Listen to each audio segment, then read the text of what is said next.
કે હવે લોકસભાનું 16થી 18 તારીખે એક વિશેષ સત્ર મળવાનું છે, એમાં આ બિલને મંજૂરી મળી શકે છે। છેલ્લા કેટલાક સમયથી આ બાબતની ચર્ચા ચાલે છે અને રાહ પણ જોવાઈ રહી છે કે સંસદની અંદર મહિલા અનામત સુધારો બિલ ક્યારે આવે છે, કારણ કે આ બિલ એવું છે જે મહિલાઓને તક આપશે અને મહિલાઓને સાંસદ બનવા, ધારાસભ્ય બનવા માટેનો ચાન્સ મળશે, કારણ કે એમના માટે ઘણી બધી બેઠકો અનામત રહેશે। તો આ બાબતે હવે કેન્દ્ર સરકારે વડાપ્રધાન નરેન્દ્ર મોદીની અધ્યક્ષતામાં મળેલી કેબિનેટ બેઠકની અંદર નારી શક્તિ વંદન અધિનિયમન સુધારા ડ્રાફ્ટ બિલને મંજૂરી આપી દીધી છે અને એવું જાણવા મળ્યું છે કે હવે લોકસભાનું 16થી 18 તારીખે એક વિશેષ સત્ર મળવાનું છે, એમાં આ બિલને મંજૂરી મળી શકે છે। તો એને કારણે રાજકારણની જે આખા જે બેઠકોના સમીકરણ છે એની અંદર જબરજસ્ત મોટો બદલાવ આવવાનો છે। તો આના વિશે હું તમારી સાથે વાત કરીશ। મારું નામ રાજેશ શાહ છે અને તમે જોઈ રહ્યા છો ગુજરાતના સૌથી મોટા ડિજિટલ ન્યૂઝ પ્લેટફોર્મ ખબરછે.com। છેલ્લા ઘણા સમયથી આ ચર્ચા ચાલે છે કે મહિલાઓ માટે જે બેઠક છે એ અનામત હોવી જોઈએ અને એ હવે દિવસ આવી ગયો છે, કારણ કે કેન્દ્ર સરકારે કેબિનેટ બેઠકની અંદર આ પ્રસ્તાવને મંજૂરી આપી દીધી છે। એટલે આ જે બિલ છે હવે સંભવત બજેટ સત્રનું જે બજેટ સત્ર હતું એ લંબાવીને 16થી 18 તારીખ સુધી 2 વિશેષ સત્ર રાખવામાં આવ્યું છે અને એવું જાણવા મળ્યું છે કે આ સત્રની અંદર જ આ મહિલા અનામત સુધારા બિલ છે એને રજૂ કરવામાં આવી શકે છે।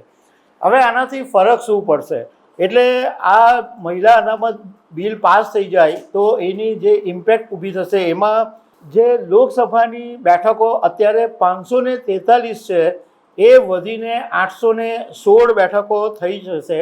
એટલે એની અંદર 273 બેઠકો મહિલાઓ માટે અનામત રાખવામાં આવશે।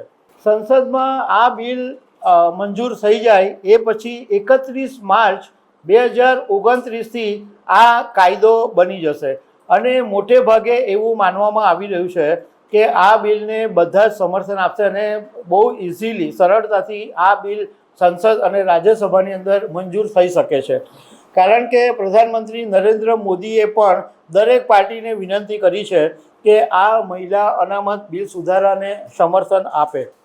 હવે હમણાં 2024 લોકસભાની ચૂંટણી ગઈ, એટલે હવે આવશે 2029માં લોકસભાની ચૂંટણી અને એ વખતે કેટલાક રાજ્યોની જે વિધાનસભાની ચૂંટણી આવે એમાં આ જે કાયદો છે એ પ્રભાવી થઈ શકે છે। એટલે લોકસભામાં પણ મહિલાઓને જે અનામતનો બેઠકો મળશે એ મળી જાય અને વિધાનસભાની અંદર પણ એ રેશિયો મુજબ મહિલા અનામત મળી જાય। પ્રધાનમંત્રી નરેન્દ્ર મોદીએ પોતાની વેબસાઇટ ઉપર એક આર્ટિકલ લખ્યો છે અને એની અંદર એમણે એવું લખ્યું છે કે મહિલા અનામત કાયદામાં પ્રસ્તાવિત જે ફેરફારો છે એ માત્ર કાનૂની બાબત નથી, પરંતુ ભારતની લાખો મહિલાઓની આશાઓની આ એક ઝલક છે। એવું પણ જાણવા મળ્યું છે કે રાજ્યોની વિધાનસભા છે એમાં પણ આ જ પ્રમાણની અંદર બેઠકોનું આરક્ષણ થશે। એટલે જેટલી બેઠકો જે તે રાજ્યોની હોય એના પ્રમાણમાં મહિલાઓની અનામત બેઠકો આવશે। એક એનાલિસિસ એવું થયું છે મીડિયા રિપોર્ટ્સની અંદર કે મહિલા અનામત પછી ઉત્તર પ્રદેશની અંદર લોકસભાની 40 બેઠકો વધી જશે। લોકસભાની અત્યારે ઉત્તર પ્રદેશમાં 80 બેઠકો છે જે વધીને 120 થઈ જશે। મહારાષ્ટ્રમાં 48 લોકસભાની બેઠકો છે એ વધીને 172 થઈ જશે અને એની અંદર મહિલાઓ માટે 24 બેઠકો અનામત હશે। બિહારની અંદર 20 બેઠકો મહિલાઓ માટે અનામત રહી શકે છે।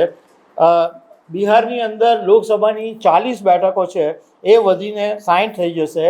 મધ્યપ્રદેશની અંદર પણ 15 જેટલી બેઠકો મહિલાઓ માટે અનામત રહેશે।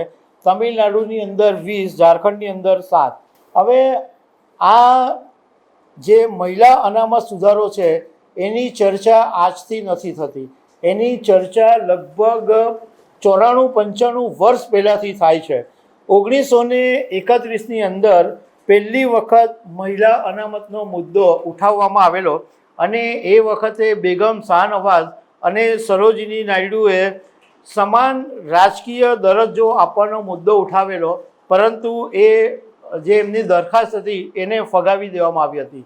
એ પછી 1971, એ પછી 1974, એ પછી 1988, એ પછી 1993 અનેક વખત આ મહિલા અનામતનો મુદ્દો ઉચકાયો, પરંતુ કોઈએ પણ આ મહિલા અનામતના મુદ્દા તરફ ધ્યાન નહીં આપ્યું અને એની ફેવર નહીં કરી અને એને સમર્થન નહીં આપ્યું.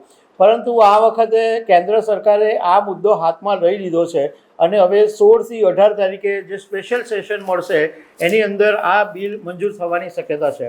તો દર્શક મિત્રો, આવી અનેક વાતો સાથે અમે તમને મળતા રહીશું. આભાર.